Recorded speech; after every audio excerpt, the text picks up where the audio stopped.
El presidente del Gobierno en funciones y líder del Partido Popular, Mariano Rajoy, clausura en este momento la Convención sobre el Pacto por el Crecimiento y el Empleo. Las elecciones se han celebrado el año pasado, el día 20 de diciembre, y todavía no se ha conformado un Gobierno en nuestro país. Nosotros hemos planteado para la próxima legislatura, y también es el documento con el que pretendemos pactar con otras fuerzas políticas, a las cuales ya se lo hemos entregado, 5 grandes objetivos. El primer gran objetivo, el crecimiento económico y el empleo. El segundo gran objetivo, mantener lo que se conoce como los pilares básicos del estado del bienestar. Sistema de pensiones, sanidad, educación pública, servicios sociales. El tercer gran objetivo para los próximos 4 años tiene que ser la defensa de la unidad de España, de la soberanía nacional y la igualdad de todos los españoles, sean quienes sean, vivan donde vivan y hayan nacido donde hayan nacido. El cuarto gran objetivo es la defensa de los derechos más fundamentales que tienen las personas, empezando por su vida y por su libertad, y por tanto combatir al terrorismo aquí y fuera de aquí. Y el quinto gran objetivo es intentar dar respuesta con todos los procedimientos que puedan estar a nuestro alcance a uno de los temas que más han preocupado a los españoles a lo largo de estos últimos años, como han sido los casos de corrupción. Para ello, le hemos planteado a las distintas fuerzas políticas 5 acuerdos. Un acuerdo en materia institucional, un acuerdo social, un pacto educativo, un acuerdo en política fiscal y financiación autonómica y un pacto por el crecimiento económico y el empleo, que es lo que nos ha ocupado en el día de hoy con las aportaciones que personas que no son de nuestra fuerza política y que han venido aquí a defender lo que estimaron oportuno y conveniente nos han hecho. Yo en mi intervención de esta mañana intentaré no castigaros inmisericordiamente. Voy a ver si soy capaz de no hacer una intervención excesivamente larga, pero sí me gustaría referirme a 4 puntos en concreto. En primer lugar, quisiera recordar, porque a veces hay gente que no se acuerda o no quiere hacerlo, de cómo estaba España a finales del año 2011, cuando llegamos al Gobierno. En segundo lugar, quiero también de manera breve explicar cómo estaba España a final del año 2015, cuando se celebraron el día 20 de diciembre las elecciones generales. En tercer lugar, de una manera muy breve y resumida, quiero recordar qué es lo que hicimos. Porque, como nos han dicho aquí ahora, hay algunos que piensan que es que las cosas evolucionan solas y que, por tanto, es igual las decisiones que pueda tomar un gobierno o los esfuerzos que pueda hacer una sociedad. Por tanto, como las mejoras vienen de fuera, se supone que lo que no son mejoras también vienen de fuera. El problema es que es muy difícil explicar que en España haya habido un crecimiento económico en el último trimestre de este año del 3,5 interanual, mientras la media de la Unión Europea no llega ni a la mitad de esa cifra. Algo se habrá hecho bien en nuestro país a lo largo de estos años.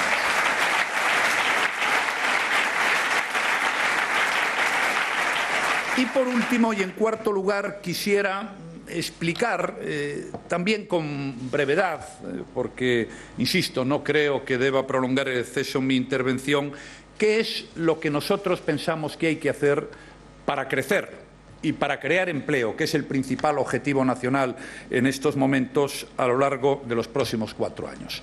Solamente algunas ideas, aunque yo creo que la más importante en este momento es generar confianza dentro y fuera de España.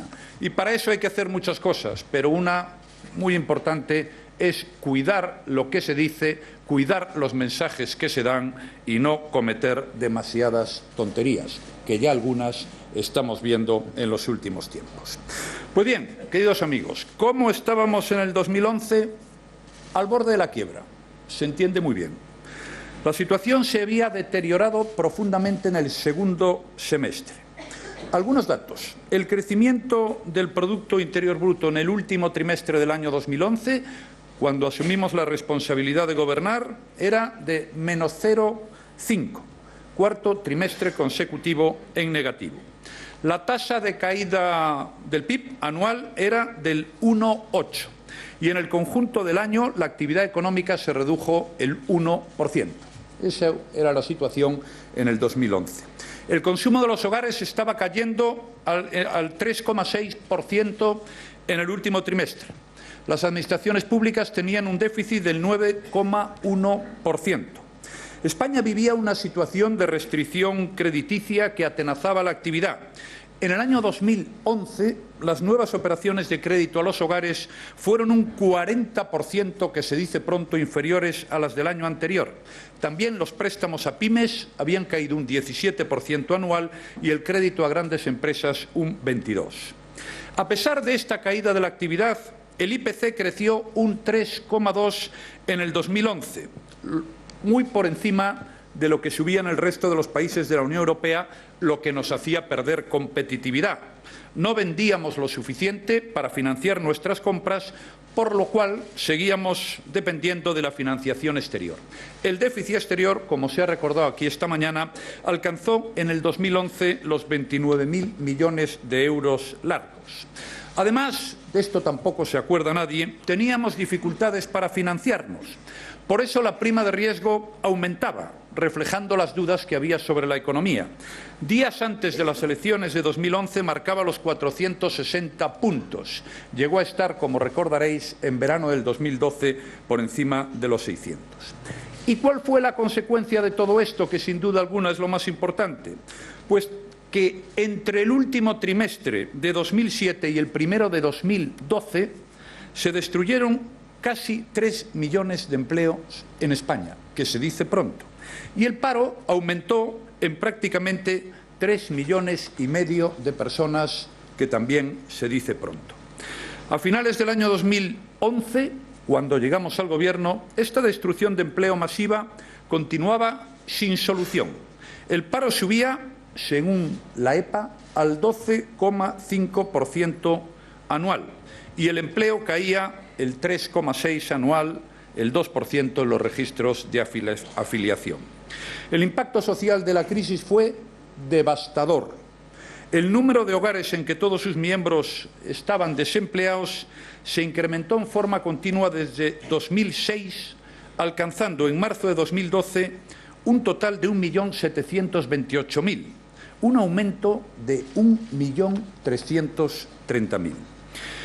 Y esta destrucción de empleo generó una dinámica insostenible de deterioro de las condiciones sociales, que, por cierto, estuvo en el debate político a lo largo de esta legislatura muy presente y también en muchos debates en el Parlamento. La tasa de riesgo de pobreza o exclusión social, el indicador AROPE, registró un incremento significativo, pasando del 23,3 en el 2007 al 26,7 en el 2011. Pues bien, esa era la situación cuando nosotros llegamos al Gobierno. 4 años después, es la segunda parte de mi intervención, España ha experimentado un giro radical en sus condiciones económicas, en todos los aspectos. La actividad económica está avanzando cada trimestre de forma muy intensa. El crecimiento del PIB ha sido el 0,8 en el último trimestre, el cuarto del año 2015. El 10º trimestre consecutivo con crecimiento positivo. A finales del 2015, el crecimiento del PIB era el 3,5 anual, el 3,8, como decía Cristina en su intervención en Madrid. Y eso, a pesar de que algunos mensajes equivocados se estaban mandando desde algunas administraciones, no por fortuna la que tú diriges. Lo cierto es que a finales del año 2015, cuando terminó la legislatura, España estaba a la cabeza de las principales economías de la Unión Europea en materia de crecimiento económico. A ver quién apostaba por esto a finales del año 2011, en el año 2012 y en el año 2013. Y este crecimiento tiene una composición que claramente refleja la transición del modelo económico español. Los componentes más dinámicos del PIB son la inversión en bienes de equipo y las exportaciones de bienes y servicios, que aumentaban un 5,3% anual. En particular, hoy las exportaciones suponen algo más de 1/3 del PIB español, un récord histórico, y ahí tendremos que seguir perseverando en el futuro. El consumo de los hogares ahora crece, a finales de 2015, el 3,5%. Antes caía el 3,6% cuando llegamos. España ha superado también la restricción crediticia y en el año 2015 las nuevas operaciones de crédito crecieron en todos los segmentos, con un crecimiento del total de nuevas operaciones del 12%. La evolución del IPC, que estaba por encima del 3% cuando llegamos al Gobierno, como recordaba en la primera parte de mi intervención, se mantiene en tasas negativas en los últimos 7 meses. Pero hay, y esto es lo más importante, un diferencial favorable desde septiembre del año 2013 frente a la economía más competitiva de la zona euro, que es Alemania, de en torno a 1 punto porcentual. Y esto es lo que nos permite ganar, que es lo que hay que hacer, competitividad. Y por eso, pues, nuestra balanza de pagos ya lleva 3 años en positivo. No, 4, con el año 2015. Lo que no había pasado nunca antes en nuestra economía en los tiempos modernos. No hablo de la prima de riesgo porque de eso ya no habla nadie en nuestro país.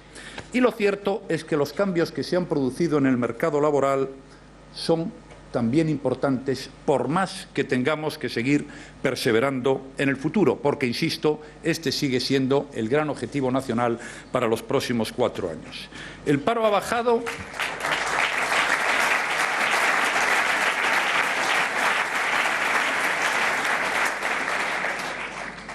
El paro sigue siendo el gran problema en España. Solo voy a dar un dato, no quiero cansaros más. Entre los años 2014 y 2015 se han creado en España 960.000 empleos. Y en el año 2015 el total de empleos creados ha estado por encima del 500.000. Esto es un récord histórico en la economía española. Queridos amigos, lo que antes era destrucción de empleo y aumento del paro, ahora es subida de la ocupación y bajada del paro a tasas muy significativas. Es que a veces no nos acordamos de lo que ha pasado en los últimos años, pero en la última EPA publicada el paro cae por encima del 10% y la ocupación sube al 3%. Nada que ver, es más, situación absolutamente contraria, la más contraria que puede haber a lo que ocurría a finales del año 2011. Ha bajado el paro juvenil, ha bajado el número de hogares con todos sus miembros en paro y, sin duda alguna, eso no nos puede servir para estar satisfechos, porque hay muchas personas en España que todavía no tienen trabajo, pero sí constituyen un estímulo y un acicate para intentar seguir haciendo las cosas bien si al final el Partido Popular asume responsabilidades de gobierno para los próximos 4 años.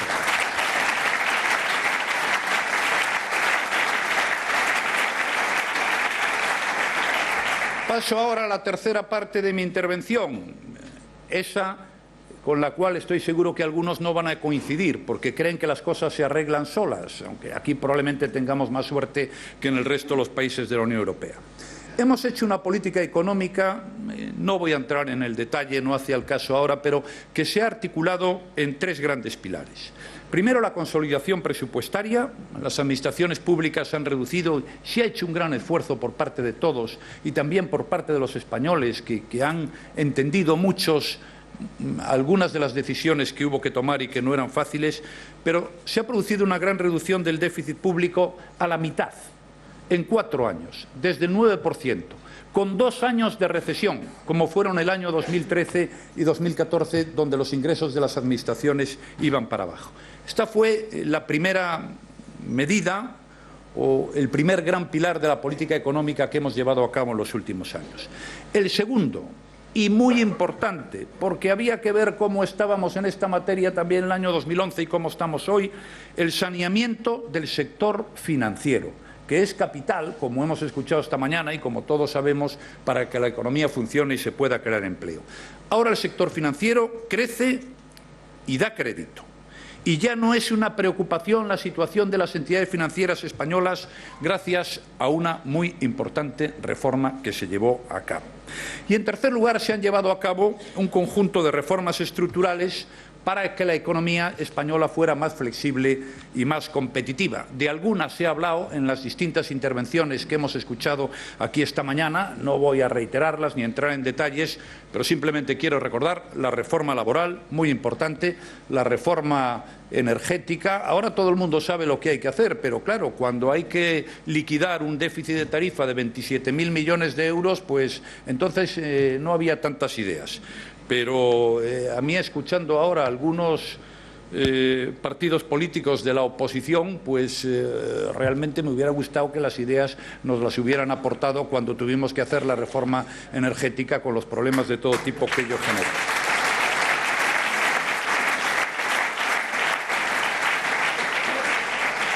Podía citar la reforma a la unidad de mercado, la reforma a las administraciones, pero las conocéis todos perfectamente. Lo que sí quiero decir, porque esto me parece el concepto, estas reformas han hecho posible que España recupere la competitividad externa y que el crecimiento que estamos logrando en este momento sea equilibrado.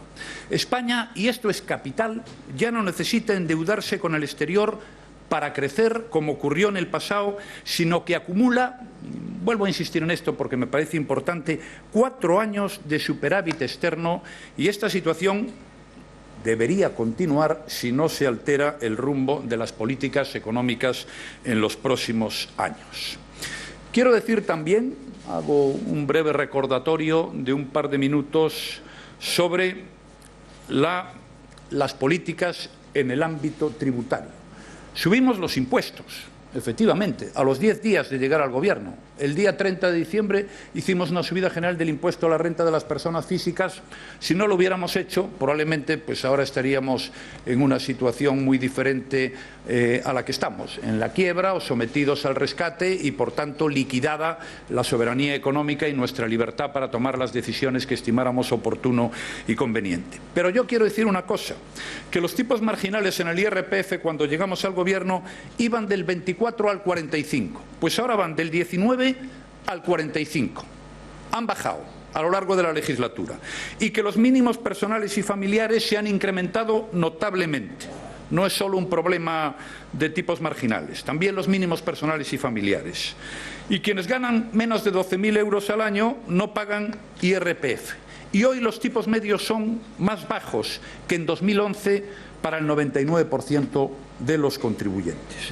Hemos tomado medidas importantes en materia de fiscalidad del ahorro, hemos tomado medidas importantes en materia de bonificaciones a la seguridad social, hay exención total, como he dicho antes, a las personas que ganan menos de 12.000 euros.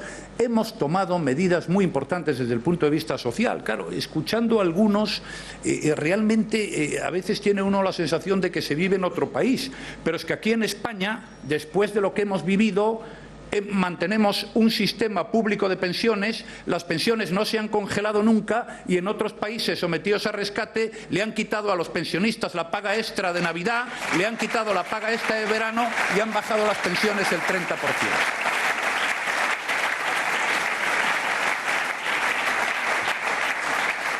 Y aquí la sanidad sigue siendo pública, universal y gratuita, y también la educación como la era antes, y también los servicios sociales. Por tanto, en una situación de extrema dificultad, cosa que por desgracia no han podido hacer en otros países, aquí en este país se han mantenido los grandes pilares básicos del estado de bienestar.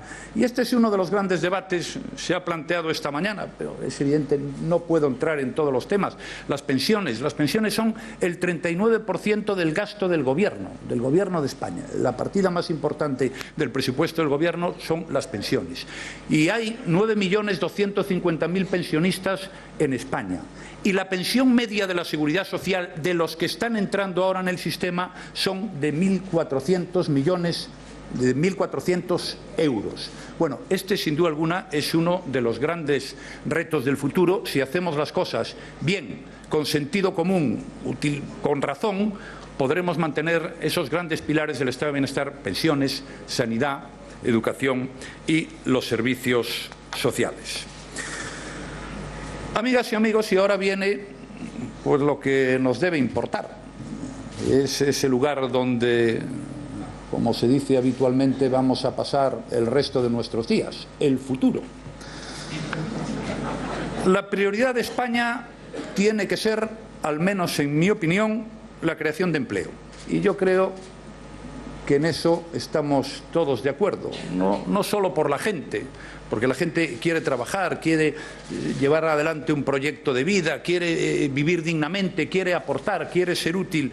Es que además el empleo es la clave de todo eso que conocemos como las políticas sociales. ¿Quién paga las pensiones? Los que trabajan y cotizan a la Seguridad Social. ¿Quién paga la sanidad? Pues los que pagan el IRPF, los que pagan el IVA y todas las personas que consumen. Y por tanto, el empleo es la clave no solamente para el que lo tiene, sino para el conjunto de la sociedad. Este es el primer comentario que quiero hacer sobre el futuro. El segundo es el siguiente. España consume bienes y servicios del resto del mundo que pagamos con nuestras exportaciones a otros países. Y la prosperidad de España depende de nuestra capacidad de exportar a Europa, que es a donde más exportamos, aproximadamente las 2/3 partes, o a lo mejor no llega hoy, de nuestras exportaciones, y al resto del mundo. Y por eso, en el centro del debate de la política económica debe estar siempre la competitividad. Tercero, las políticas de las que estamos hablando en esta sesión son aquellas que ayudan a producir mejor, a invertir con más éxito, a tener mejores precios que nuestros competidores, a fomentar la calidad y a crear nuevos productos que no existían antes y que van a surgir de la cabeza de alguno, que yo creo que es emprendedor al final, no es como les vamos a llamar para entendernos. Quiero decir también que las empresas y los trabajadores españoles ya son modelos de éxito internacional en muchos sectores y son la base de nuestra prosperidad. Aquí tenemos una cierta tendencia a castigarnos y a decir lo mal que van algunas cosas, pero yo he señalado en alguna ocasión, hombre, tampoco será tan malo este país cuando tiene un sistema de bienestar, como no conozco yo que existe en muchos lugares del mundo, o unas infraestructuras que algunos nos las critican porque dicen que son exageradas, no sé si tendrán razón o no la tendrán, o un país que también se ha hablado aquí en el día de hoy relacionado con el sector exterior, que es el segundo del mundo donde vienen más turistas. Como hay que pensar que esos señores turistas no vienen aquí obligados por nadie, pues hombre, tendremos que pensar que este es un país donde se vive razonablemente bien, por mucho que tengamos que hacer un esfuerzo para vivir todavía mejor.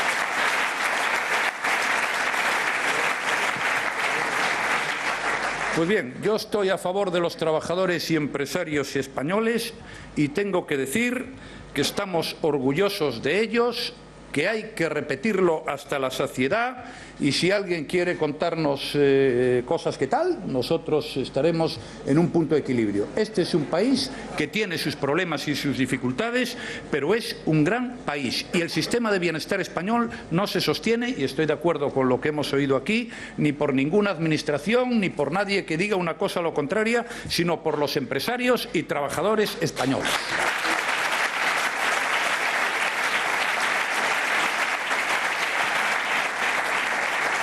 Bien, en consonancia con todo lo que acabo de decir, queremos un pacto por el crecimiento y el empleo. Yo eso es lo que le he entregado a los partidos políticos con los que creo que deberíamos entendernos en los próximos años. Todos sabéis que nosotros apostamos por un pacto tan extraño como el que hay en Alemania, en Austria, en las instituciones europeas y en todos los países donde las cosas funcionan de manera razonable. Pero en fin, por si alguien no lo recuerda, ya no me refiero a los que estamos aquí, sino a aquellos a los que se lo hemos remitido o no lo ha leído, que todo es posible, los objetivos son los siguientes. Primero, favorecer la creación de empleo y acordar las fórmulas para que llegue a más personas y los empleos sean cada vez de mayor calidad. Esta es la gran prioridad. Vamos a hacer una reforma ambiciosa en las cotizaciones sociales para que crear empleo indefinido sea mucho más atractivo que utilizar la contratación temporal. Y nuestra propuesta es que los contratos indefinidos estén exentos de cotizaciones en los primeros 500 euros durante 4 años, el doble que ahora.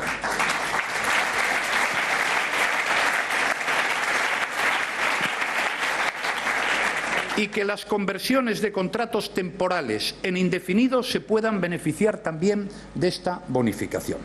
En segundo lugar, es muy importante un gran acuerdo sobre un diseño más eficiente del Servicio Público de Empleo Estatal y de las políticas activas de empleo. Este es un tema capital. Tenemos que utilizar las técnicas más modernas de perfilado individual, orientación laboral, formación y colocación. Y, desde luego, tenemos que reforzar la evaluación de todas las políticas activas para asegurar su máxima efectividad en la inserción laboral. Y, en tercer lugar, como se reconocía aquí esta mañana, hay que impulsar la formación de nuestros trabajadores con nuevas fórmulas más eficaces. Al final de la próxima legislatura se debe lograr una utilización amplia del cheque formación e impulsar de forma definitiva la formación profesional dual, creando, y se puede hacer, 100.000 nuevas plazas para esta modalidad de formación. Segundo gran eje, que en mi opinión para los próximos 4 años. Respaldar la iniciativa emprendedora y promover el desarrollo empresarial y apoyar a nuestros trabajadores autónomos, como aquí se demandó. Bien, de la iniciativa emprendedora de las pymes o empresarial, como queramos llamarle, de las pymes y autónomos depende que España siga funcionando y creciendo. Hay que facilitar su labor cotidiana. Hoy hemos escuchado aquí algunas ideas, bueno, es importante.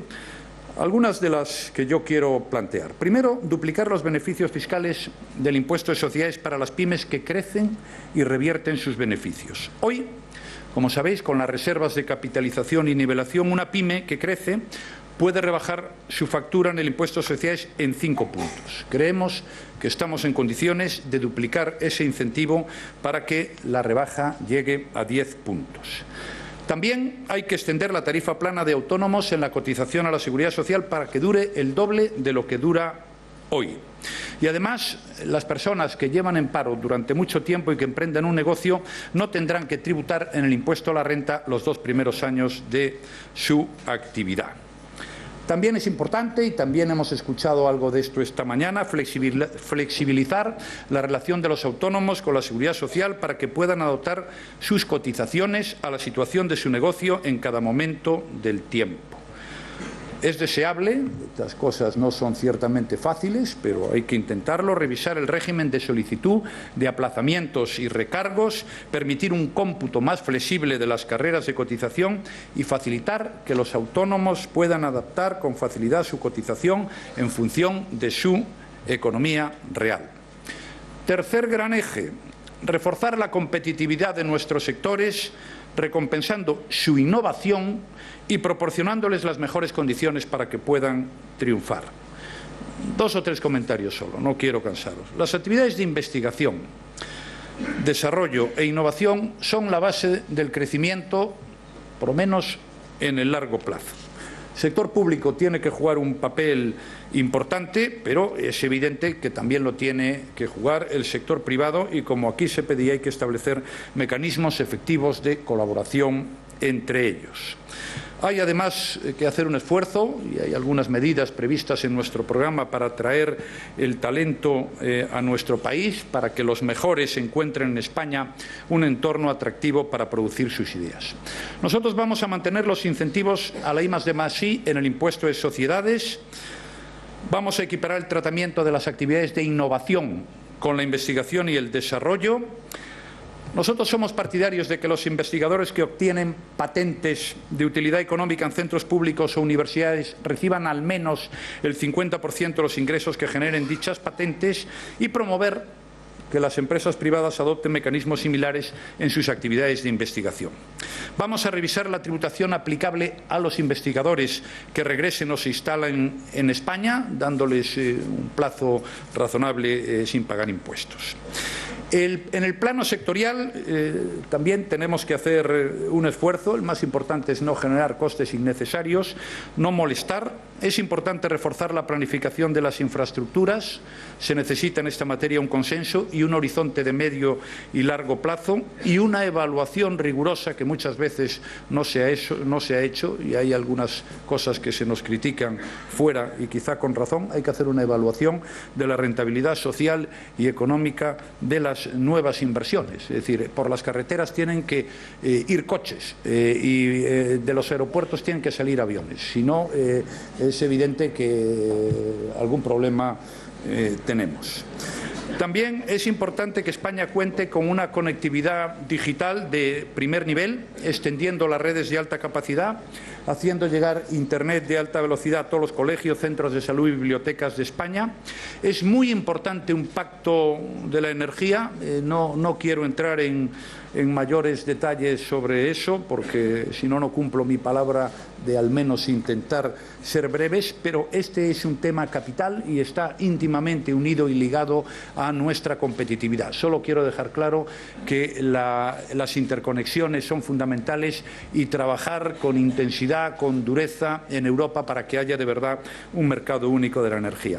Crearemos una Secretaría General de Unidad de Mercado, un asunto también capital. No tiene sentido que haya normas y más normas que lo único que hacen es generar problemas y dificultades a los emprendedores, y estableceremos un régimen de penalizaciones para las empresas que no cumplan con la ley de morosidad empresarial, porque los retrasos en pagos perjudican particularmente a las pymes y a los autónomos. Entonces, quien no cumpla, pues no accederá a la contratación pública o no podrá acogerse a determinados beneficios fiscales.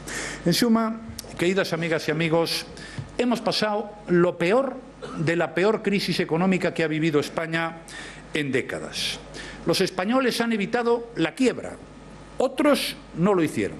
Los españoles han evitado el rescate, otros no lo hicieron. Los españoles, su Parlamento sigue teniendo la capacidad para tomar las decisiones que estime por oportunas y convenientes. Hoy podemos decir con orgullo, todos los españoles, que hemos pasado de la recesión a ser el país de los grandes de Europa que más crecimiento económico tiene y el país de Europa donde más puestos de trabajo se están creando. Ahora, eso no ha pasado por casualidad. En política y en los gobiernos, como en cualquier faceta de la vida, las cosas no pasan por casualidad. Pasan porque las cosas se hacen bien, pasan porque hay unos objetivos claros, pasa porque no se hace demagogia barata, pasa porque se toman decisiones y pasa porque se piensa en el interés general, no por casualidad.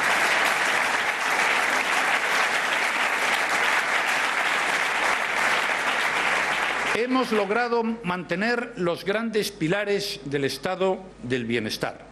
Tendremos que seguir haciendo un esfuerzo importante en el futuro. Yo dije, el gran objetivo, decíamos en campaña de esta legislatura que viene, es que se creen 500.000 puestos de trabajo al año, años 16, 17, 18 y 19. Se puede hacer, porque se han creado en los años 14 y 15, y si hacemos las cosas razonablemente, España puede estar creciendo alrededor de un 3% durante los próximos 4 años. Ahora, dicho todo esto, también tengo que decir que la incertidumbre política, la demagogia, algunas de las cosas que estamos viendo y algunas de las afirmaciones que estamos escuchando pueden poner en peligro muchas cosas. La más importante, la confianza en España, porque la confianza es, el generarla, la primera medida de política económica que debe tomar un gobierno responsable. Muchas gracias.